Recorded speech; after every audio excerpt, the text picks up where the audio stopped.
ಶ್ರೀ ಗುರುಭ್ಯೋ ನಮಃ. ನಮಸ್ಕಾರ ಸ್ನೇಹಿತರೆ. ಇವತ್ತು ನಾನು ಸಂಕ್ಷಿಪ್ತವಾಗಿ ಸುಂದರಕಾಂಡವನ್ನು ಹೇಳಬೇಕು ಅಂತಿದ್ದೀನಿ. ರಾಮಾಯಣದ ಸುಂದರಕಾಂಡ ಎಲ್ಲರಿಗೂ ಗೊತ್ತಿದೆ, ಆದ್ರೂ ಒಂದ್ಸತಿ ಜ್ಞಾಪಿಸ್ಕೊಬೋದು. ಇವತ್ತು ಮಂಗಳವಾರ ಅಲ್ವಾ, ಸುಂದರಕಾಂಡ ಜ್ಞಾಪಿಸ್ಕೊಂಡ್ರೆ ತುಂಬಾ ಒಳ್ಳೇದು. ಕೆಲವು ಜನ ಸುಂದರಕಾಂಡ ನಿತ್ಯ ಪಾರಾಯಣ ಮಾಡ್ತಾರೆ, ಅದೆಲ್ಲ ತುಂಬಾ ಒಳ್ಳೇದು. ಆಕ್ಚುಲ್ ಆಗಿ ನಮ್ಗೇನು ಏನಾದ್ರೂ ಪರ್ಟಿಕ್ಯುಲರ್ ಆಗಿ ಏನಾದ್ರೂ ಒಂದು ಕೆಲಸ ಆಗ್ಬೇಕಾಗಿದ್ರೆ, ಇನ್ನೇನಾದ್ರೂ ಸಮಸ್ಯೆ ಇದ್ರೆ ಅವಾಗ ಆತರ ಅನ್ಕೊಂಡು ಸುಂದರಕಾಂಡ ನಿತ್ಯ ಪಾರಾಯಣ ಮಾಡ್ತಾರೆ. ಒಂದು 30 ದಿವಸ 40 ದಿವಸ ಆತರ ಎಲ್ಲ ಅನ್ಕೊಂಡು ಮಾಡ್ತಾರೆ. ನಾನೊಂದ್ 2 ಸತಿ 9 ದಿವಸ ಅನ್ಕೊಂಡ್ ಮಾಡಿದ್ದೆ. ನಾನು ಅನ್ಕೊಂಡಿದ್ದಾಯ್ತು ಸ್ನೇಹಿತರೆ. ಇವಾಗ ಇನ್ನ ಸುಂದರಕಾಂಡ ಶುರು ಮಾಡ್ಬಿಡೋಣ. ಸೀತಾ ರಾಮ ಲಕ್ಷ್ಮಣ ಅರಣ್ಯಕ್ಕೆ ಬಂದಿರ್ತಾರೆ. ಅರಣ್ಯವಾಸಕ್ಕೆ ಅಲ್ಲಿ ರಾವಣ ಬಂದು ಸೀತೆ ಮಾತನ್ನ ಎತ್ಕೊಂಡು ಹೊರಟೋಗಿರ್ತಾನೆ. ರಾಮ ಲಕ್ಷ್ಮಣ ಸೀತೆ ಮಾತನ್ನ ಹುಡ್ಕೊಂಡು ಎಲ್ಲಾ ಕಡೆ ತಿರುಗ್ತಾಗಿ ಋಷಿಮುಖ ಪರ್ವತಕ್ಕೆ ಬರ್ತಾರೆ. ಅಲ್ಲಿ ಸುಗ್ರೀವನ್ ಜೊತೆಯಲ್ಲಿ ಫ್ರೆಂಡ್ಶಿಪ್ ಆಗತ್ತೆ. ಆಮೇಲೆ ಸುಗ್ರೀವ ತನ್ನ ಸೈನ್ಯನೆಲ್ಲ ಕಪಿ ಸೈನ್ಯನ ಸೀತಾದೇವಿನ ಹುಡುಕಕ್ ಕಳಿಸ್ತಾನೆ. ಅದರಲ್ಲಿ ಅಂಗದ ಜಾಂಬವಂತ ಹನುಮಂತರನ್ನ ದಕ್ಷಿಣ ದಿಕ್ಕಕ್ಕೆ ಕಳಿಸ್ತಾನೆ. ಕಳ್ಸೋ ಮುಂಚೆ ರಾಮ ಹನುಮಂತನನ್ನು ಕರೆದು, ನಿಂಗೆ ಸೀತೆ ಕಾಣಿಸಿದ್ದಾಗ ಈ ಉಂಗುರವನ್ನು ಕೊಡು ಅಂತ ಒಂದು ಉಂಗುರವನ್ನು ಕೊಡ್ತಾನೆ ಹನುಮಂತನಿಗೆ. ಇವರೆಲ್ಲ ದಕ್ಷಿಣ ದಿಕ್ಕಿಗೆ ಹುಡುಕೊಂತ ಬರ್ತಾರೆ.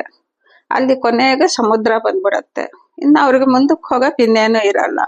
ಅವಾಗ ಎಲ್ಲಾರು ಯೋಚನೆ ಮಾಡ್ತಾರೆ, ಇಷ್ಟು ದೂರ ಹುಡ್ಕೊಂಡ್ ಬಂದ್ವಿ ಆದ್ರೂ ಸಿಗ್ಲಿಲ್ವಲ್ಲಪ್ಪ ಸೀತೆದೆ ಅಂತ ಅನ್ಕೊಂತ ಇರ್ತಾರೆ. ಅಷ್ಟೊತ್ತು ಸಂಪಾತಿ ಪಕ್ಷಿ ಹೇಳತ್ತೆ, ಇಲ್ಲ, ಸೀತೆನ ರಾವಣ ಈ ಸಮುದ್ರಕ್ಕಾಚೆ ಲಂಕಾದಲ್ಲಿ ಇಟ್ಟಿದ್ದಾನೆ ಅಂತ. ಆವಾಗ ಇವ್ರಿಗೆಲ್ಲ ಸಂತೋಷ ಆಗತ್ತೆ. ಅಟ್ಲೀಸ್ಟ್ ಸೀತೆ ಎಲ್ಲಿದ್ದಾಳೆ ಅನ್ನೋದಂತೂ ಗೊತ್ತಾಯ್ತು, ಇವಾಗ ಅಲ್ಲಿಗೆ ಹೋಗಿ ಬರ್ಬೇಕಷ್ಟೆ.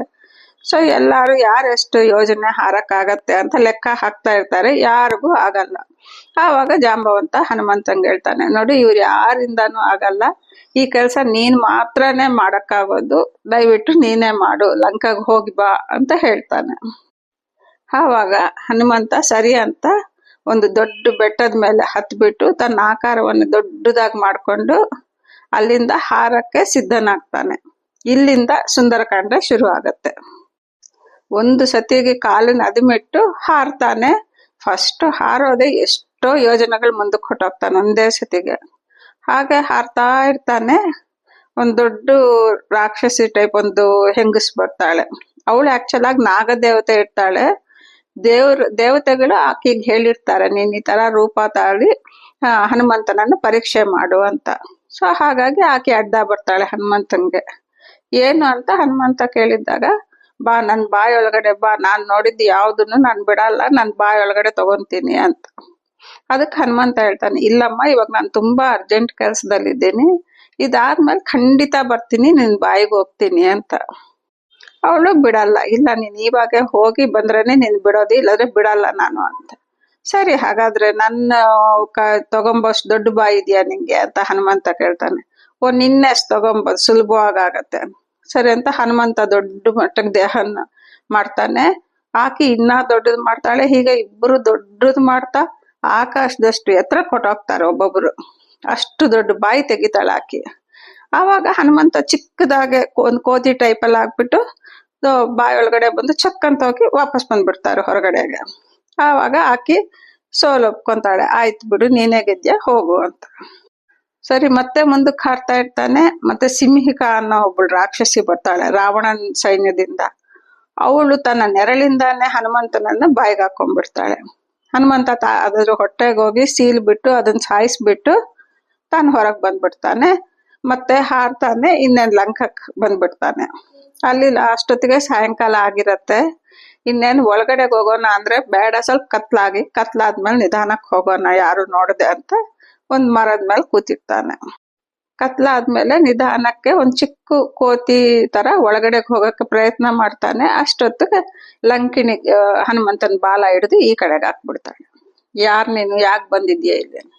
ಇಲ್ಲಮ್ಮ, ಲಂಕಾ ತುಂಬಾ ಚೆನ್ನಾಗಿರತ್ತೆ ಅಂದ್ರು, ನೋಡ್ಕೊಂಡು ಹೋಗೋಣ ಅಂತ ಬಂದಿದ್ದೀನಿ ಅಂತಾನೆ.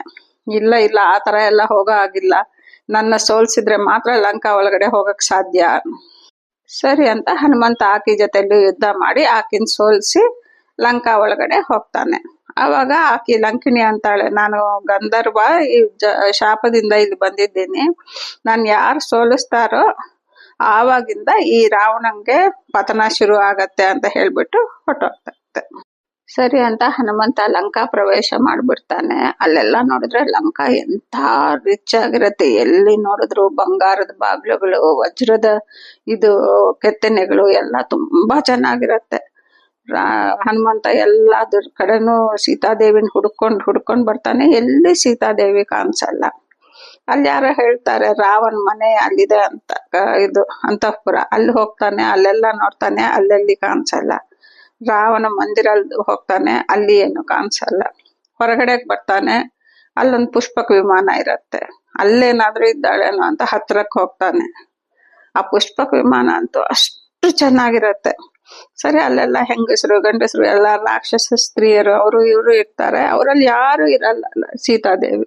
ಸರಿ ಅಂತ ಪುಷ್ಪಕ ವಿಮಾನ ಒಳಗಡೆ ಹೋಗಿ ನೋಡ್ತಾನೆ, ಅಲ್ಲಿ ರಾವಣ ಮಲ್ಕೊಂಡಿರ್ತಾನೆ. ಅವನ್ ಸುತ್ತಮುತ್ತ ಎಲ್ಲ ಹೆಂಗಸರು ಮಲ್ಕೊಂಡಿರ್ತಾರೆ. ಅದರಲ್ಲಿ ಒಬ್ಬಳು ಸ್ತ್ರೀ ತುಂಬಾ ಚೆನ್ನಾಗಿರ್ತಾಳೆ. ಹನುಮಂತನ್ ಒಂದು ಕ್ಷಣ ಡೌಟ್ ಆಗುತ್ತೆ, ಇವರೇ ಸೀತೆ ಆಗಿರ್ಬೋದಾ ಅಂತ.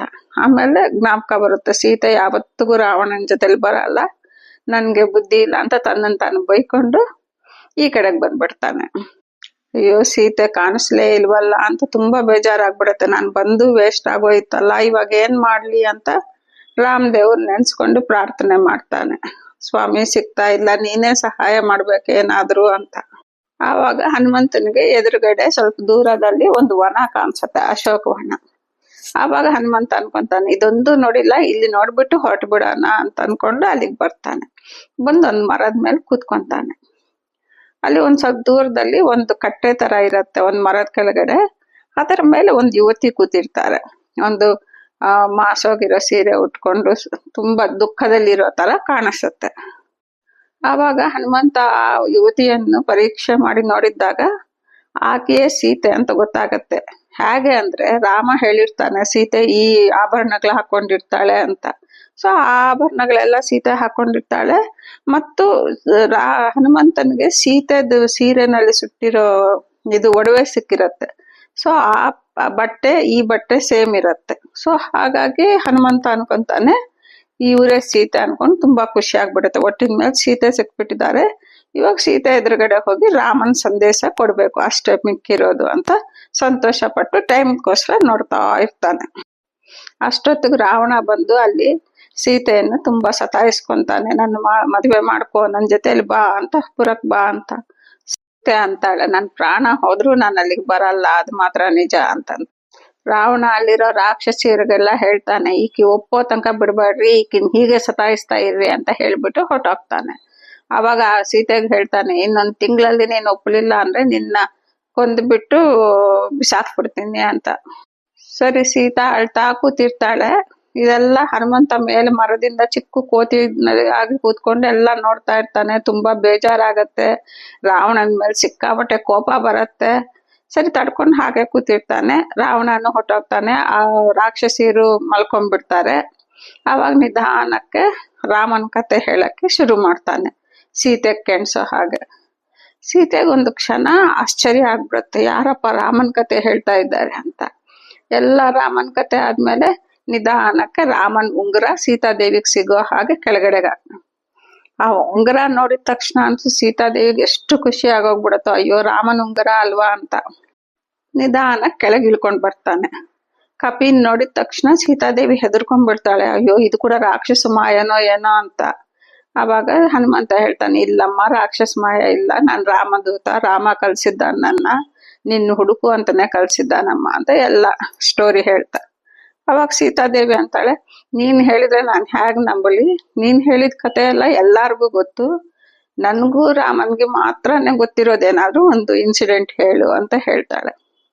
ಆವಾಗ ಅವ್ರದ್ದು ಪ್ರೈವೇಟ್ ಇನ್ಸಿಡೆಂಟ್ ಒಂದು, ಕಾಗೆ ಬಂದು ಸೀತಾದೇವಿ ಎದೆಗೆ ಕುಕ್ಕೋದು, ರಾಮ ಒಂದು ಹುಲ್ಲನ್ನ ಬ್ರಹ್ಮಾಸ್ತ್ರ ಮಾಡಿ ಅದನ್ನ ಹೊಡಿಯೋದು, ಅವೆಲ್ಲ ಹೇಳ್ತಾನೆ.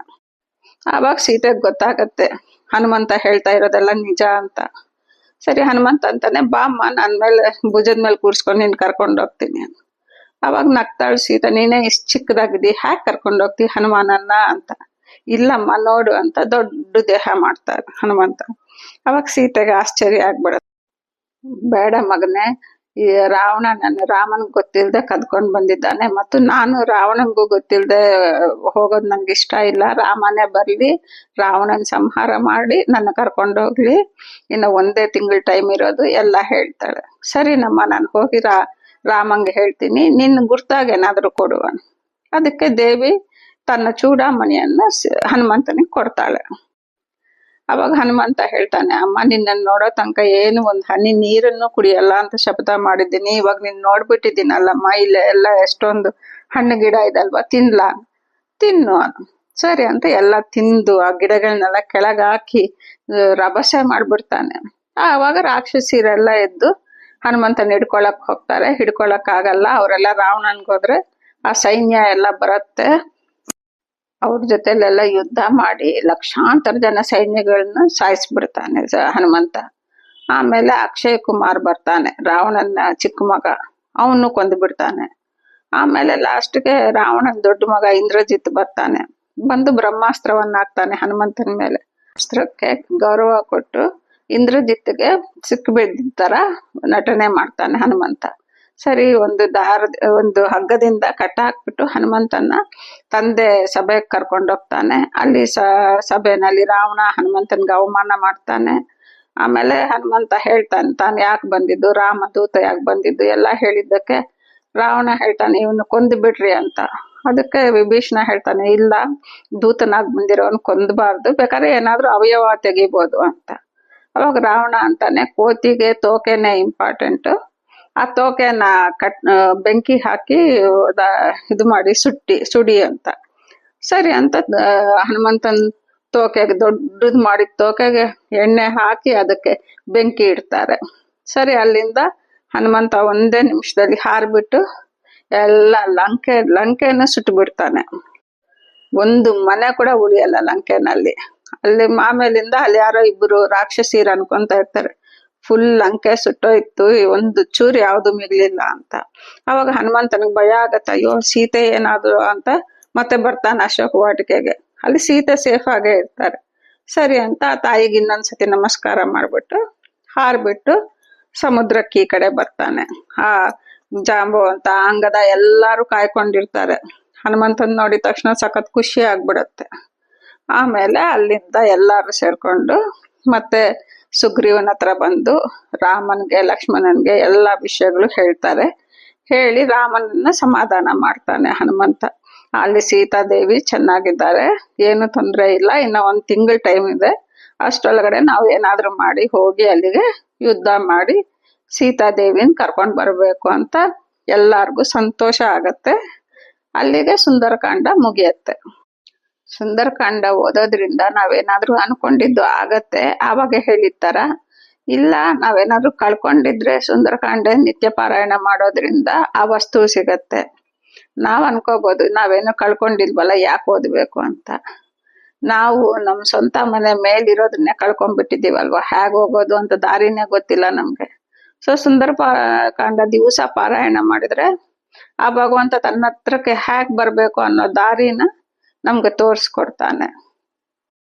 ಹನುಮಂತ ಅಂದ್ರೇನೆ ಬುದ್ಧಿರ್ಬಲಂ ಯಶೋ ಧೈರ್ಯಂ ನಿರ್ಭಯತ್ವಂ ಅರೋಗತಾಂ ಅಜಾಡ್ಯಂ ವಾಕ್ಪಟುತ್ವಂ ಚ ಹನುಮತ್ ಸ್ಮರಣಾತ್ ಭವೇತ್ ಅನ್ನೋದೇ ಒಂದು ಶ್ಲೋಕ ಇದೆ ಅಲ್ವಾ. ಸೊ ಇದರಲ್ಲಿ ಯಾವ್ದು ಬೇಕಂದ್ರೂ ಕೂಡ ಹನುಮಂತನ ಹತ್ರ ಹೋಗಿ, ಸ್ವಾಮಿ ಇದು ನನ್ ಕೊಡು, ಬುದ್ಧಿ ಕೊಡು, ಯಶಸ್ಸು ಕೊಡು, ಆರೋಗ್ಯ ಕೊಡು, ಏನ್ ಬೇಕಾದ್ರೂ ಕೇಳ್ಬೋದು. ಬನ್ನಿ ಸ್ನೇಹಿತರೆ, ಬನ್ನಿ ನಾವು ಹೋಗಿ ಹನುಮಂತನ ಹತ್ರ ಕೇಳೋಣ, ನಮಗೂ ದೇವ್ರ ಹತ್ರಗೆ ಹೋಗೋ ಅಂತ ಬುದ್ಧಿ ಕೊಡು, ಇಲ್ಲ ನಮ್ಗೆ ಆಗ್ಬೇಕಾಗಿರೋ ಕಾರ್ಯಗಳಲ್ಲಿ ಸಹಾಯ ಮಾಡು ಅಂತ. ಈ ವಿಡಿಯೋ ಇಷ್ಟ ಆಗಿದ್ದಲ್ಲಿ ದಯವಿಟ್ಟು ಲೈಕ್ ಮಾಡಿ ಮತ್ತು ಸಬ್ಸ್ಕ್ರೈಬ್ ಮಾಡಿ. ಧನ್ಯವಾದಗಳು ಸ್ನೇಹಿತರೆ. ಶ್ರೀ ಕೃಷ್ಣಾರ್ಪಣಮಸ್ತು.